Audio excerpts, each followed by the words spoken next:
everyone. Welcome to this Carcanet book launch this evening. My name's Jasmine and I'm very happy to be here with you tonight. Of course, we're here together to launch Peter Sansom's new collection, Lanyard, which is, I believe, his 7th Carcanet collection. So it's very, very exciting that we're here together tonight to celebrate. I'm just going to run over some housekeeping and then we'll get straight on with the event itself. So as usual, we'll be together for about an hour this evening. I can see that loads of people have found the chat already. Please get your messages in there. Let us know where you're watching from, unless you're also watching from the south of England, where everyone says it's tropical in the chat tonight. So I don't want to hear any more about the tropical southern weather. Thank you. But to find the chat, get involved, please. And we want to hear from you in there.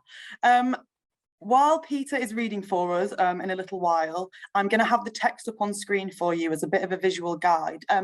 I just want you to be aware that you're in control of your own screen. So if you need to reconfigure it, have a play around, and you should be able to change things. But again, if you have any problems, just pop them in the chat and we'll try and help you. We're joined by Ian Pople, and he is going to have a bit of a chat with Peter later on about the new work. And then there will be the opportunity for some audience questions. So as well as the chat button, please find a different button which says Q&A on it. If you get your questions lined up for Peter, then Ian will be able to pop them in there to Peter later on. Okay. I have put the discount code for you already in the chat, and we'll come back to that later on in the event. But thank you so much for paying your £2 to be here. We really, really appreciate it. So without further ado, I'm going to ask Ian to join me. Ian Pople is also a Carcanet author. He was born in Ipswich and he taught at the University of Manchester for over 20 years. And I'm very pleased that he is also having a new book published by us this month at the end of June. Spillway New and Selected Poems is actually having a Zoom launch on the 29th of June as well. So if you go on our website, you can read more about that. So I'm going to ask Ian to join me on screen and we'll get going.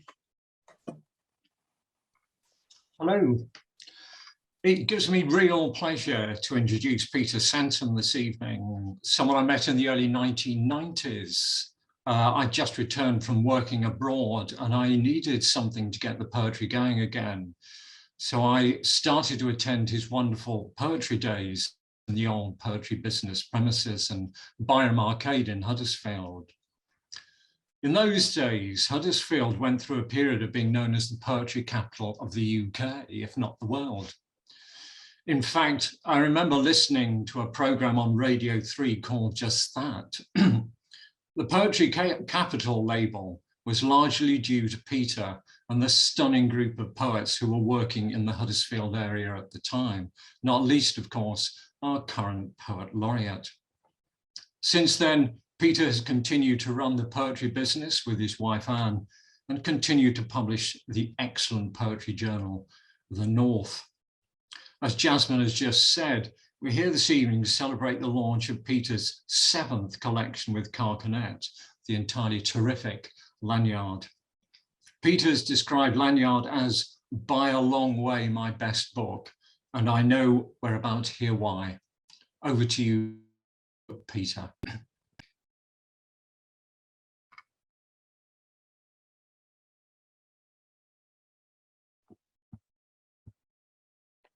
Well, start my video. Well, that was a very nice introduction, Ian. Thank you. And it's nice.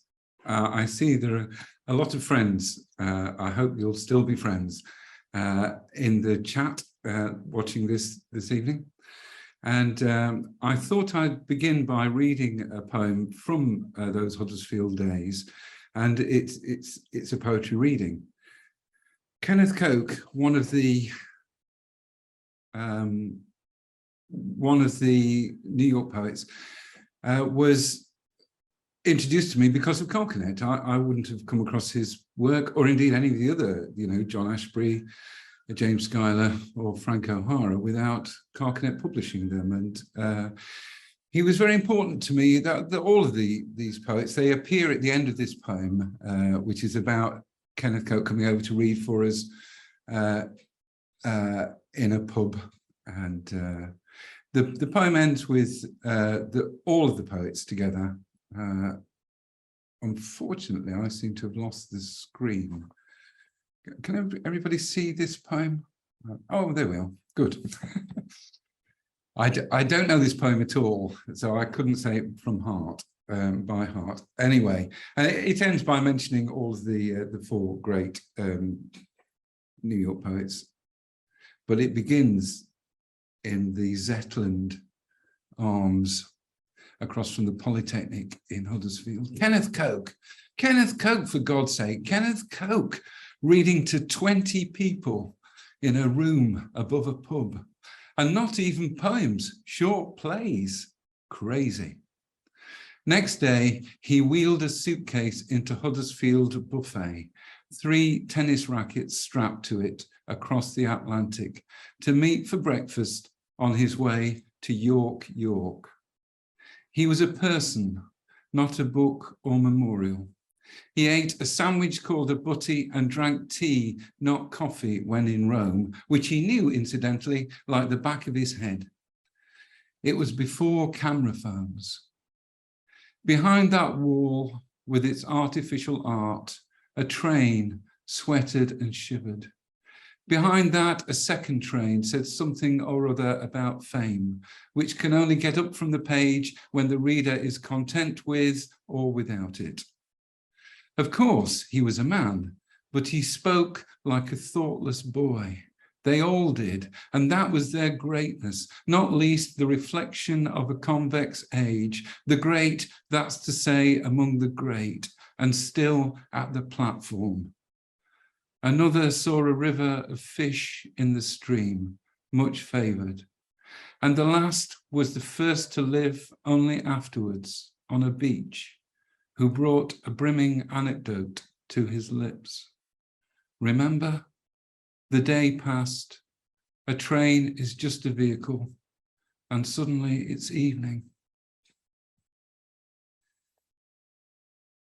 The next poem is, I'm going to turn off the chat, because it's great to hear people saying these wonderful things, but the next one is called Roofer and Son, and it does what it says, except at the end, Anne Sansom is in the other room, and it's her that's at the end of this poem. Kind of unexpected. I suddenly remembered the first time that I couldn't get the hang of heights, and the poem is really about, if it's about anything, it's about how that disjunction there is between what you think and and how you're emotionally and psychologically sometimes, like with fear of heights, is completely unreasonable, isn't it? And that occurred to me that that's something to do with how poems work. You think you want to do one thing, but the poem does something else. Anyway, just these two guys turned up to fix our roof. Roofer and Son, 2 degrees from freezing, and here they are in their website t-shirts to see where the rain is getting in this time. His lad, who will be his lad at 40, holds the ladder foot with his boot while he swings a cat ladder onto the slates. Some people thrive up there. They sit higher, much higher, with sandwiches and look at a different town to us. A friend of a friend earns a week in a day, dangling from bridges and 1,000-foot ledges, safe as houses if you trust your kit and out-of-body self. I see that. Like the crane driver, which was my ambition, who sees everything unseen from his lunar module.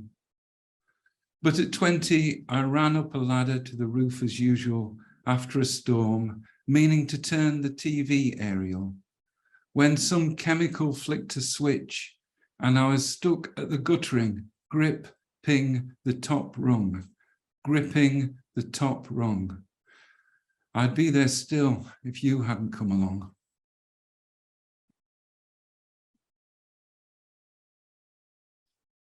Now, I have no idea what the next poem is. It's probably Twice Round Me. Yes, this is about my brother, who was 21 when I was born. And he didn't... I'm the only one of my family to get any qualifications to get. Is of a different generation. They just missed out on school, and yet he, in many ways, I don't know why I'm saying and yet, he was obviously the important member of our family, the one that, if anybody knew anybody from our family, it was Tony. I remember once going to play dominoes with him and his mates, and they said, "You can't beat an unorthodox player, can you?" Because I had no idea what I was doing. Twice round me, and once round the gasometer is a Nottingham expression, you know, something that's very big. Twice round me and once round the gasometer, Tony's jumper. Also larger than life, his donkey jacket and boots in the cupboard under the stairs with a pair of Wellingtons like waders. Road drill for the gas board, he played dominoes in the Travellers of a Sunday at Hucknall, and everybody knew him, though the ones who kept him alive by remembering are dead themselves or other people now. That generation who never learned to drive stayed put or only moved in walking distance. A bottle at Christmas with tenors in the wrapping. That was him when tenors were 50. Delighted, Mum said, "I might have put that on the frigging fire." Though in the flat it was central heating. She was born 1914, Dad in 1904. They thought the electric would leak out like gas. Tony didn't explain, only stepped in. Likewise, digging a neighbour's garden against doctor's orders proved he couldn't live forever. Even so, here he is with the whole clan taking that jumper off upstairs in the Denmans for chubby checker like we did last summer, a wedding anniversary or somebody's 21st. He was 21 when I was born. I was Tony's brother. That's who I was. If I put his jumper on now and his coat and those boots like boats, they'd swamp me. And his Wellingtons, I'd never get out. Okay. On first listening to Careless Whisper, another first was the time that I heard a song and it was so familiar to me, even though it was the first time. That kind of impact, that bypassing of reasonableness is what I think it's about. Again, this, you know, I was on a campsite in Devon when I was a boy, and heard this caravan site really, and heard the radio from, heard Careless Whisper. You remember that saxophone opening, don't you? And George Michael's voice. On first hearing Careless Whisper, I knew it, just couldn't bring it to mind. It was like love at first sight, and with Keats for a pillow, almost a remembrance. Devon, another hot day, the day before the rain. A radio on a caravan site above a bay. August. That holiday, I first read Frank O'Hara, The Waves Stopped Me From Reaching You, the day Lady died, and saw, and then there were none in a village hall. What a voice you had. They played it in the interval, and a man I didn't know asked me. Then it was everywhere, betrayal made over by regret. Hearing it today, driving, the wipers going, even just the opening bars, I'm stopped on a cliff edge, you, me, and everybody in our 20s. Next day it rained. So much we called it a day, that buddy and me. Packed the sodden tent up, packed ourselves up, set off the endless drive back with nothing to say. I held the wheel from the passenger seat in the slow lane while he dozed, too young to see the danger. And anyway, what was it? the wipers going, the radio on, the opening bars, that saxophone. Now, King's Mill is a place between Mansfield and Sutton-in-Ashfield. Although I'm a Mansfield Town fan, I always make clear that I'm from Sutton, which seems to me a much smarter place. It isn't really, I don't think. In this poem, someone, me, takes a map down of Mansfield and Sutton and notices King's Mill, which is a reservoir, but it's also a hospital. And there are 3 parts to this poem, and if the time's okay, I'll read 2 of them. It starts, I'm showing off here. I never took weed in the Crown pub in Mansfield, though I did miss the bus and walk home quite often.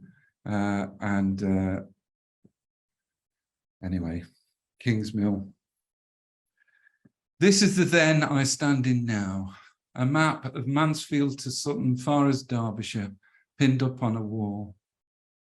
Here's the A38, a 3-mile mist bus walk back from the Crown, with its weed and coolest jukebox, See Emily Play, 21st century schizoid man.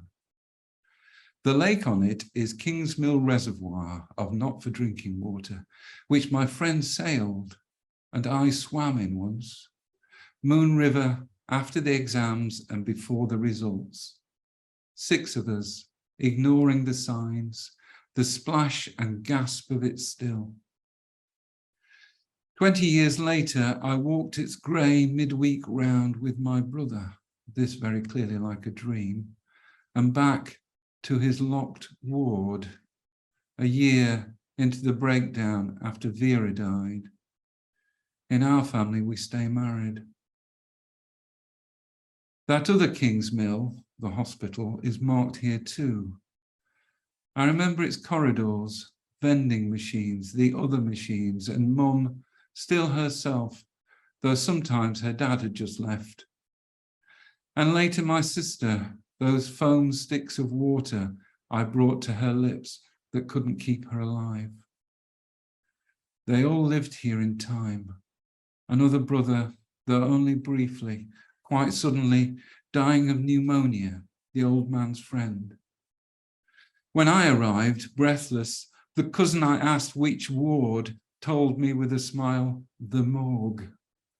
And I never thought to hit him till now, and still don't really, dead these days as he is too. Map on a wall I take down, like moving home, clearing out.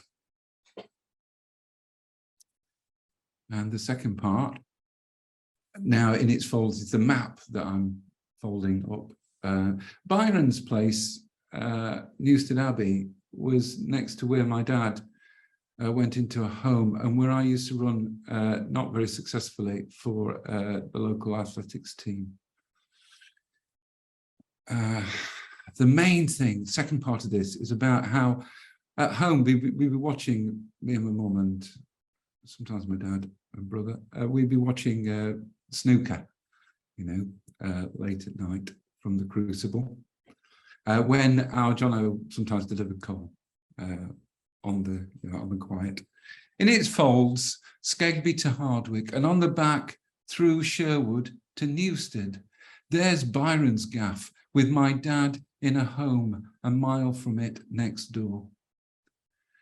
In one of those lucid moments, should you go, Tony? He let himself be taken. I visited just once, with all the time in the world, though I ran past it through the forest all the time with Sutton Harriers. More than Dad, I remember the paths that follow under leaf sky, the days when I was good enough to make up the numbers on their cinder track in that proud, nondescript vest.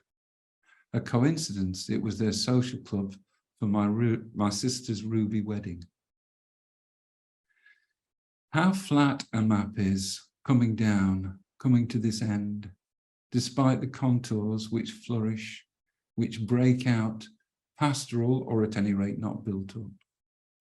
White desert of a colliery, and with it what that's come to mean, which once was the rumble of our Jono delivering coal on the QT at 11 at night, the fire banked up for Steve Davis on the telly, or the classmate met shocking in the precinct, me 1 year into college and him 10 years older from the pit at Teversal. It was amazing seeing Glenn, my schoolmate, so much older just from being down the pit. My mum was always worried that I was going to go, I was going to be down the pit. In fact, she told me I couldn't do that. I wasn't allowed. Okay, the next poem is Gerald Benson. Gerard, how delightful to know Mr. Benson, one of his poems. Some people won't know Gerard because we published, me and Anne and the Poetry Business published Gerard's poems for grown-ups. He's best known, I suppose, as for his poems on the underground and for his children's books. And what a guy. He also wrote a memoir, which, a bit like with Peter Scupham, I know that Michael Schmidt has rushed to get Peter Scupham's new book out in time for him to see it before, sadly, Peter Scupham died. And we were rushing to typeset Gerard's memoir called A Jobbing Poet. All the stuff that's in it about, you know who the Thinking Man's Crumpet, some people won't know who the Thinking Man's Crumpet is, but I'll leave it to you. And he had a single, a top of the chart single in the Australian charts, Gerald Benson. And a very amazing part of the poem was about the book, was about him being evacuated to Wales and losing his name. Gerald Benson, this is for Kathy Benson, our daughter's honorary grandma. Gerard, you were a good age, as Dad would say, like him, mid-80s, but still young and still knowing your own quick and open-hearted, and still knowing your own quick and open-hearted mind while your body closed down round you. Those last days I visited with the proofs of your memoir, from sent away to Wales, to brought nameless back, to gas masks, boy chaperone to a wayward aunt dancing with her beau, afterwards cake in alliance. ASM, you understudied in rep, your triumph a walk-on lamplighter who stole a laugh from nothing, which turned out the story of your life. You caught the 60s full on with the Thinking Man's Crumpet and your own show at the Royal Festival Hall. Your Barrow Poets single topped the Australian charts. Who knew when you arrived in town with your Poets' Mole, your poems on the underground, and your books for penguins in your natty, old-fashioned hat? You strolled a furled umbrella into our northern rain and became its laureate. I loved your work, and like everybody, didn't see just how good it is. Now then, the next poem is probably Minivan. No, it's Poetry Society.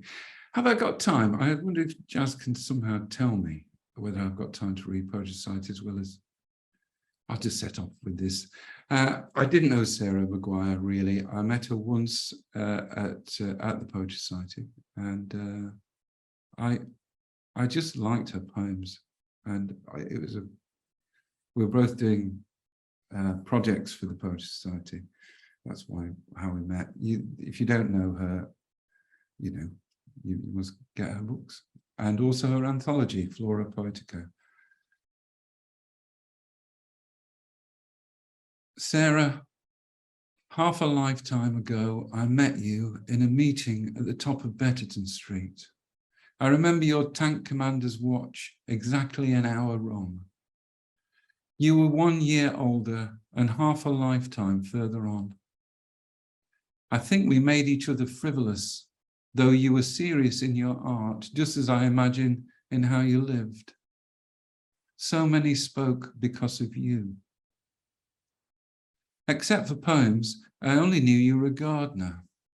Your project was nurturing also, a public space, your words there in the soil, so many cuttings and changings, a sort of translation. You said translation was the opposite of war.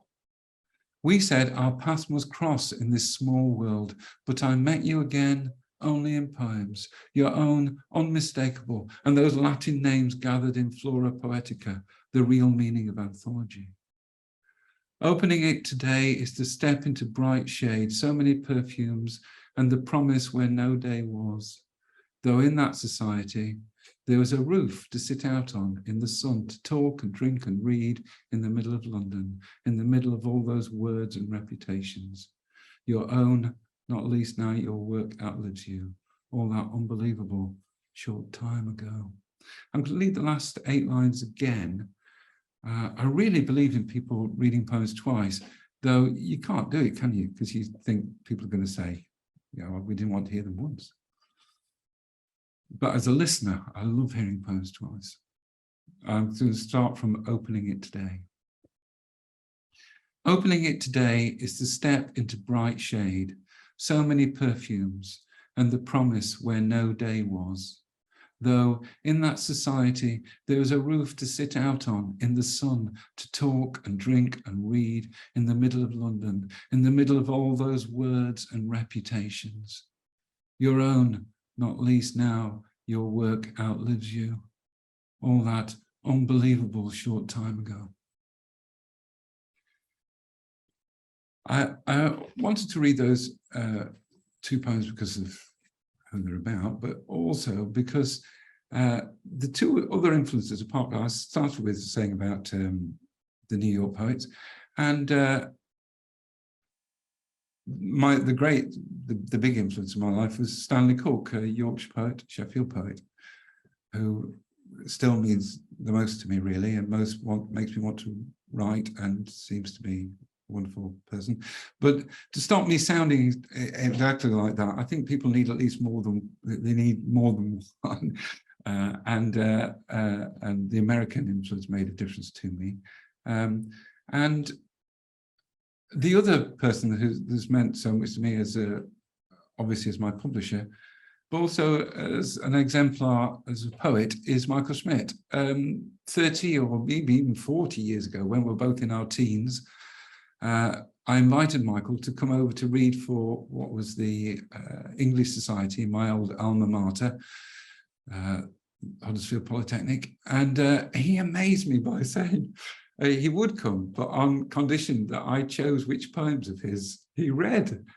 And I remembered this only a couple of days ago when Jazz from Carcanet obliged me to choose my poem. I never know what I'm going to read. If I know the first poem, and sometimes the last. And I thought, well, you know, Michael, he turned up, and it was actually on the day I handed him the list, and he went through and put the anyway, I wanted to say that Michael's book, The Love of Strangers, or he calls it The Love of Stranglers, about the poets that he's worked with, a wonderful book, came out in the late 90s, I think.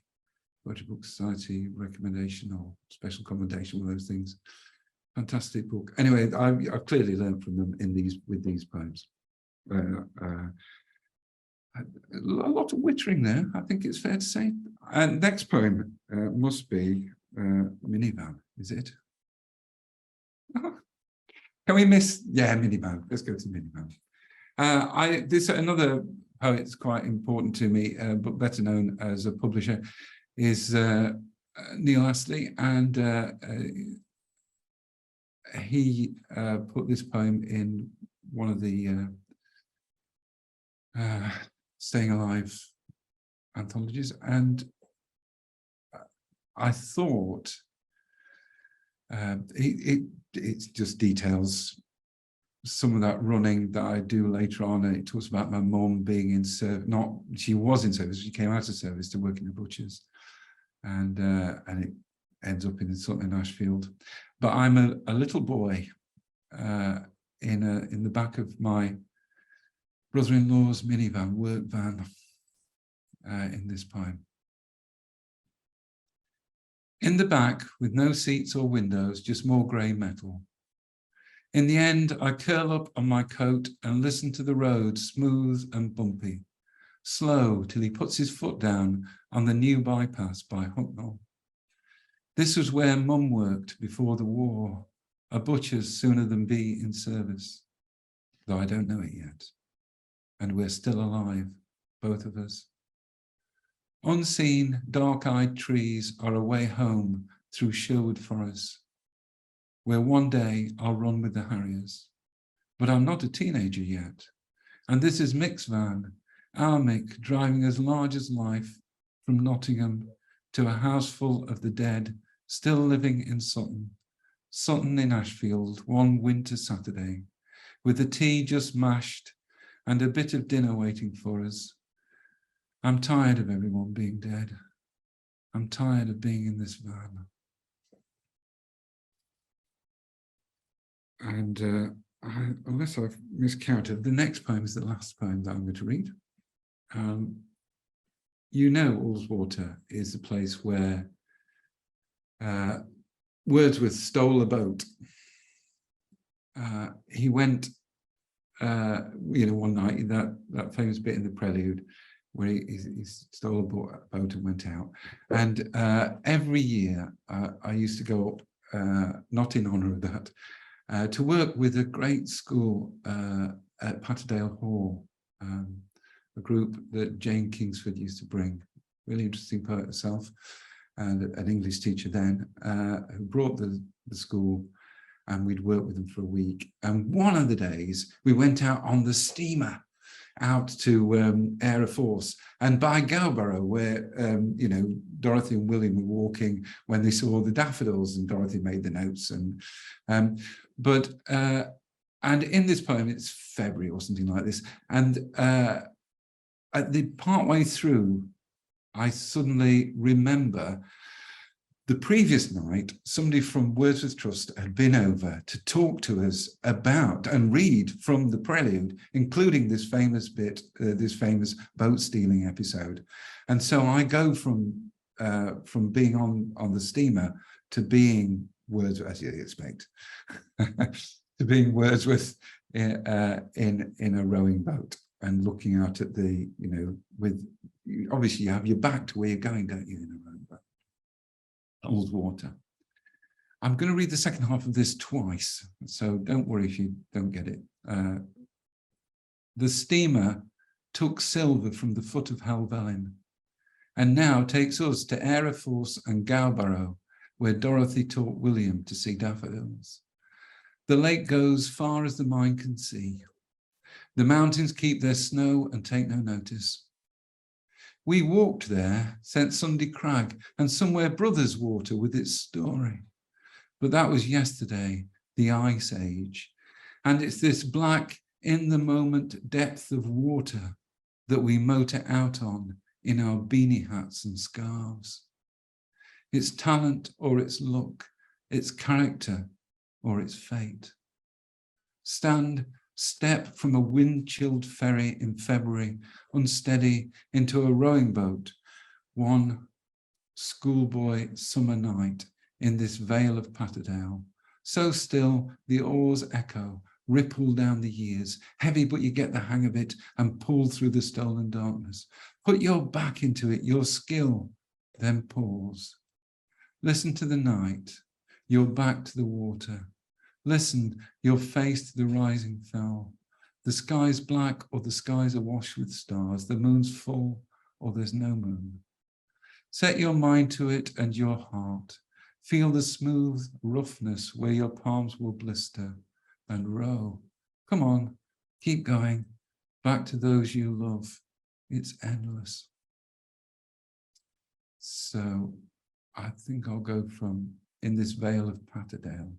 One schoolboy summer night in this vale of Patterdale, so still the oars echo, ripple down the years, heavy but you get the hang of it and pull through the stolen darkness. Put your back into it, your skill, then pause. Listen to the night, your back to the water. Listen your face to the rising fell. The sky's black or the sky's awash with stars. The moon's full or there's no moon. Set your mind to it and your heart. Feel the smooth roughness where your palms will blister and row. Come on, keep going. Back to those you love. It's endless. Thank you. Now Ian has to ask me some questions.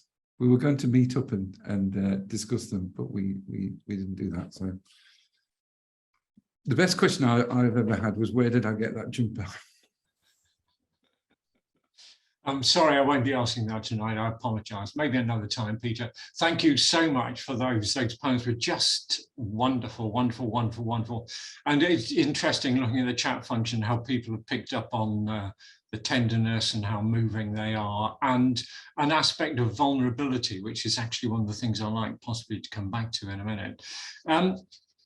In your acknowledgements in the book, you mentioned the story of the book, and I was wondering how you would describe yourself, the story of Lanyard. Yeah, there's an epigraph. There are two epigraphs, aren't there? One is an OED definition of Lanyard, which is a short length of rope for securing something.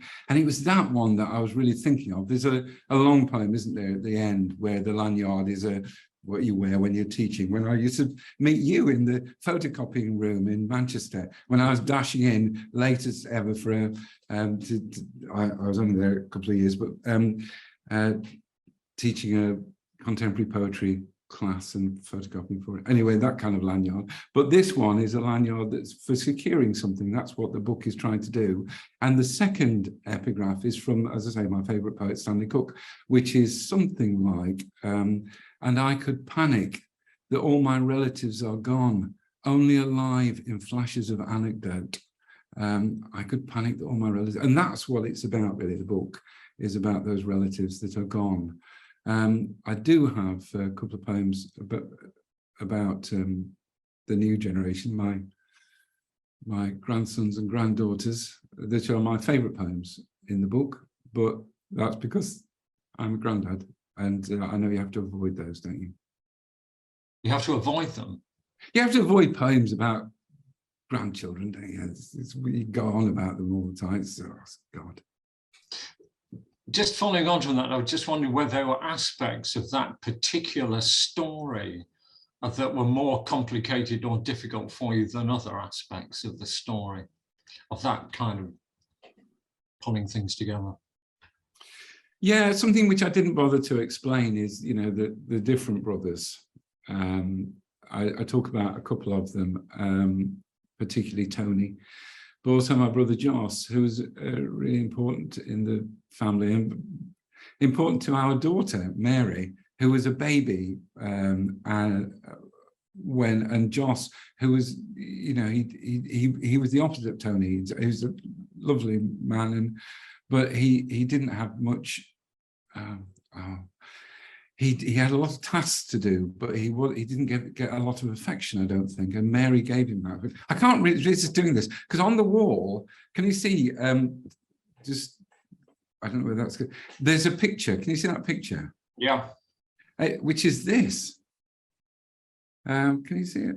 Yeah. Is my selected poems, and that's a cover painting by Mary Sansom when she was 6. Who's now a French teacher. So it's a while ago, isn't it? I've gone off message there, I think, Ian. But I wonder. You say you went off message. I wonder whether you were actually talking about being able to talk about people who are close to you now and people who are further away. I see. What I was going to say was I didn't bother to explain who the different people were in the book. That seemed a bit intrusive, really. And the poem, I don't know about you, when you're writing, you may want to write about something. I never know what I'm going to write about, but you just have to write what you can, don't you? And sometimes you conflate things, or yeah. One, just to go back to this idea of vulnerability, and I might be on the wrong track here, but in, say, Roofer and Son, you're talking about men up on the roof and how you attempt it and then you freeze. And then in Twice Round Me, you talk about how the fact you feel you can't step into or out of Tony's clothes. You're talking about particular kinds of men in those cases. And I wondered whether, I don't know, maybe this is a bit much, but wonder whether actually one of the things you were exploring was the limitations of a kind of masculinity. Oh, yes. Well, certainly when it comes to DIY, yes, that's possible, isn't it? I hadn't thought of that, I have to say. I'm amazed if I notice anything about my poems, really. I just want them to make a noise, the right kind of noise. You know? The right kind of noise, yes, indeed. And again, the poems in the book are often very personal, and I wondered whether you've just, I think, touched on it really, what the boundaries are to how personal the poems can be. I wondered how you could define them other than that sense of talking about people who are kind of close to you now. Yeah, well, I'm lucky in that almost everybody in my family has been very likable, and most of them lovable. So it's very easy to write, you know, and not feel, and I don't think I need to, you know, I've not needed to betray anything. That there are some areas that I've written some poems that I wouldn't publish, that's true. Poems of grief, and some poems that I've started that I would like to do more with, but you know, they don't want to go there, so I've just given up on them, really. To change tack very slightly, the wonderful Kenneth Coke poem that you read, it seems incredibly vivid of not only the man, but that kind of sense of his place in, you know, in the Huddersfield Railway buffet. Do you also write about Frank O'Hara in Careless Whisper? And you mentioned the other New York poets, Ashbery and Schuyler. I wondered what you had felt that you had learned from them as a group. Yes, that you trust the material to do what it needs to do, and you work, you know, you don't do it in the first draft, do you? But you go back not knowing quite. And one of the things that really we find, and I won't mind me saying on her behalf too, one of the frustrating things running workshops is people write really good poems in them because they trust the process. They've been allowed to do that. They've been given a starting point, perhaps, and the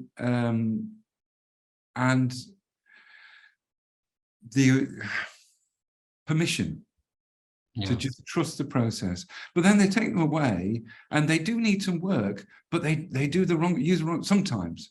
Some people use the wrong sort of brain. You know, they suddenly write in red ink rather than blue, as it were, and knowing what they want to say. And I think the New York poets just, they knew that they could just do what they needed to do as long as it was alive.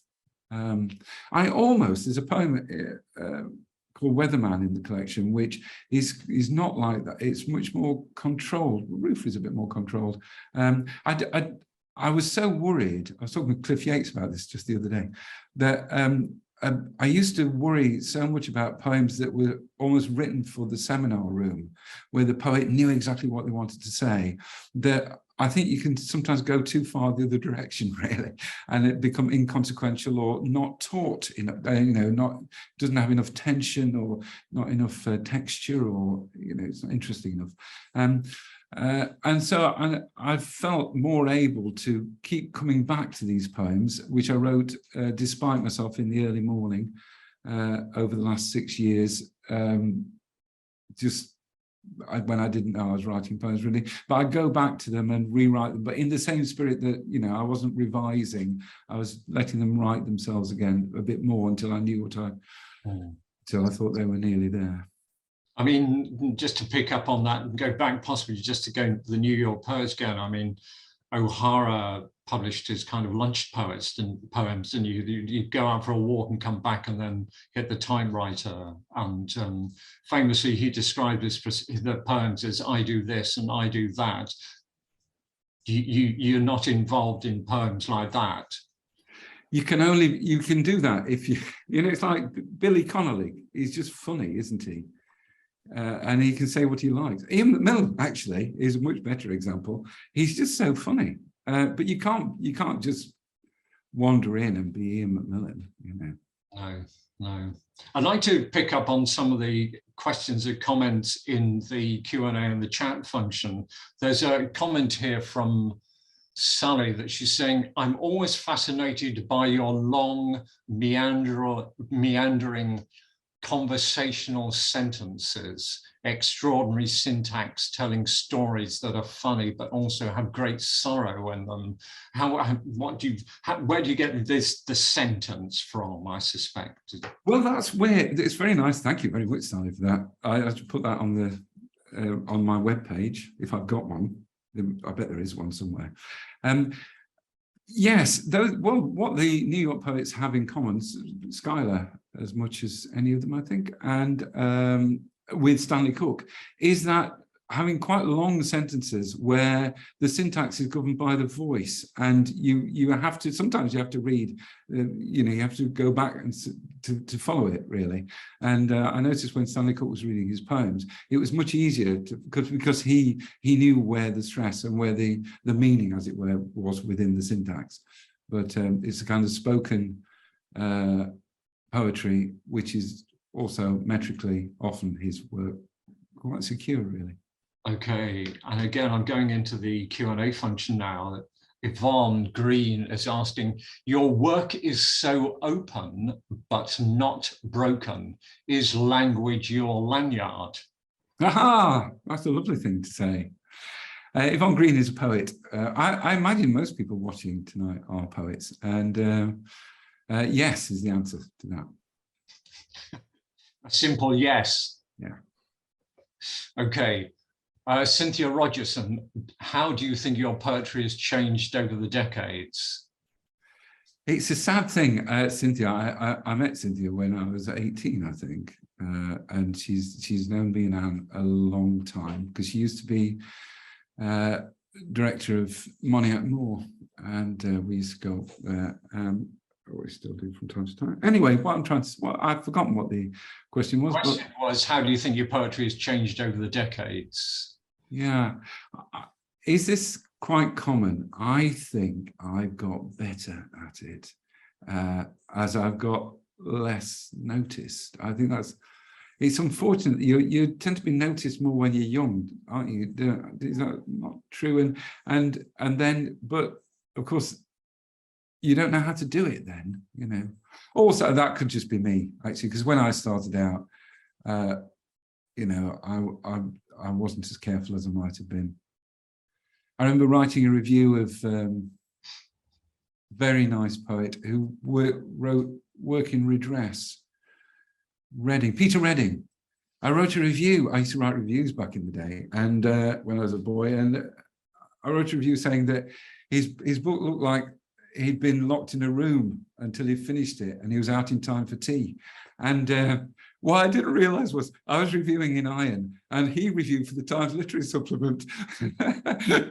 So he wiped the floor with me, and quite rightly, you know, he called the poems Jerry Built, and I think the first collection, which is probably still my best-selling collection, you know, was Jerry Built. Really, it's got some good things in it, though. Okay, this is something that interests me a lot, actually. This is from Julia Deacon, and she's asking, how much does setting workshop prompts give rise to your own poems? You'd think to do more, wouldn't you? You'd think I'd be doing a lot of that. I used to, and perhaps I will do again as a matter of, you know, just as an exercise. It's really, but running a workshop, as Julia will know, you're so much part of the group. You are part of that creative agency, and you haven't got time to look after your own work. You can't let go of it. You've got to be in amongst it so that you'll know what to do next. Or maybe other people do it differently, but I never know what. Anne's the same. We don't know quite what we're going to do next in a write. We know we're going to do a lot of different workshop exercises, but we know roughly maybe what we've got. But we've got loads, and we choose them depending on what's happening with the group. And you can't take your mind off that to write your own work. No. I mean, I had a kind of vague question along slightly similar lines. I just wondered whether you ever encountered poems in workshops from participants that made you want to write. Did they give you that kind of back of the neck feeling that made you want to write yourself? They make me want to read. Yeah. More of them. There's so many. It's so. I'm sorry to burst anybody's bubble here, but I'm going to say this because it's true.